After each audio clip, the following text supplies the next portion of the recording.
Shaded pole પ્રકારના induction disc રિલેની રચના સમજાવો.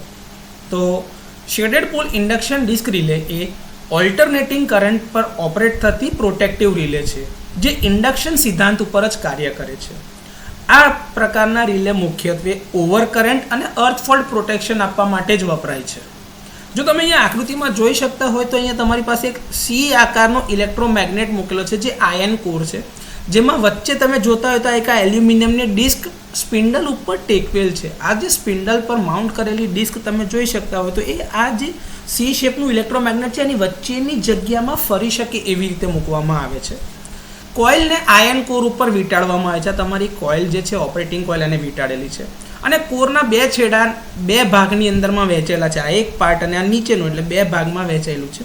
અને એક ભાગ ઉપર તાંબાની બનેલી એક શેડિંગ રિંગ લગાડવામાં આવે છે જે 2/3 ભાગ અને 1/3 ભાગ એવી રીતે બે ભાગ કરીને 2/3 ભાગ ઉપર લાગેલી હોય એક અને 1/3 ભાગ ઉપર લાગેલી હોય છે.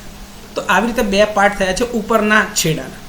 આ ઇલેક્ટ્રોમેગ્નેટ એટલે કે ઓપરેટિંગ મેગ્નેટ જે છે એ એડી લોસ કરંટ ઓછો કરવા માટે લેમિનેટેડ સિલિકોન સ્ટીલમાંથી બનાવવામાં આવે છે, જે તમે ટ્રાન્સફોર્મરના કન્સ્ટ્રક્શનમાં જોયું છે એ જ. આ જે કંટ્રોલ સ્પ્રિંગ જે છે એ ફોસ્ફરસ બ્રોન્ઝ મટીરિયલમાંથી બનાવવામાં આવે છે કે જે તમારી કંટ્રોલિંગ એક્શન અથવા તો કંટ્રોલિંગ ટોર્ક પૂરું પાડે છે, જે જ્યારે ડિફ્લેક્શન લાગશે એટલે કે આ કોઇલમાંથી કરંટ જતો હશે ડિસ્કની અંદર જે ડિફ્લેક્શન પ્રોડ્યુસ થશે એના વિરુદ્ધ દિશામાં હશે અને સમપ્રમાણમાં હશે. ડિસ્કને જ્યુએલ બેરિંગ અથવા તો બોલ બેરિંગથી સપોર્ટ કરીને ઊભી સ્પિન્ડલ સાથે લટકાવવામાં આવે છે અથવા તો માઉન્ટ કરવામાં આવે છે, જેથી કરીને એનું જે મોશન થશે, એનું જે રોટેશન થશે, એનું જે મૂવમેન્ટ થશે એ સરળ અને ઓછા ઘર્ષણ સાથે થાય એ સુનિશ્ચિત કરવામાં આવે છે.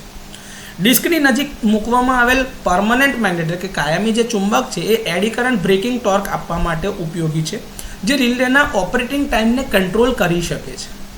તમે જોઈ શકતા હોય તો ફિક્સ્ડ અને મૂવિંગ કોન્ટેક્ટ મૂકેલા છે. આ એનો ફિક્સ કોન્ટેક્ટ છે અહીંયા આગળ જે દેખાય છે, અને આ એનો મૂવિંગ કોન્ટેક્ટ છે જે ઓપન અને ક્લોઝિંગ એટલે કે જ્યારે તમારું ઓપરેશન રિલેનું થાય ત્યારે આ કોન્ટેક્ટ ક્લોઝ થશે અને ટ્રિપિંગ એક્શન આપશે. તો આ રીતે બંને કોન્ટેક્ટ એના ઉપર માઉન્ટ કરેલા છે અને કોન્ટેક્ટની જે મૂવમેન્ટ છે એ તમે એડજસ્ટ કરી શકો છો. આ પ્રમાણે રિલેનો ઓપરેટિંગ ટાઈમ પણ એડજસ્ટ થઈ શકે છે. તો શેડેડ પોલ પ્રકારના ઇન્ડક્શન ડિસ્ક રિલેની રચનાને લગતા થોડા ઘણા મુદ્દા છે.